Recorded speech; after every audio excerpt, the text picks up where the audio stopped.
ఇప్పుడు జనజీవన్ పేరెంట్స్ జన్ ఆల్ఫాని ఏం చేస్తారన్నది పెద్ద క్వశ్చన్ మార్క్. అవును, పేరెంట్స్ అవుతున్నారు కదా వాళ్ళందరూ.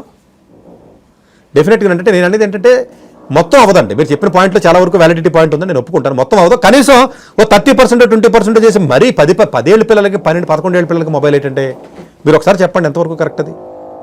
నేను ఇంజనీరింగ్ థర్డ్ ఇయర్కి వచ్చిన తర్వాత సెకండ్ హ్యాండ్ మొబైల్ కొనుక్కున్నాను సార్. అది కూడా మా ఇంట్లో గొడవ.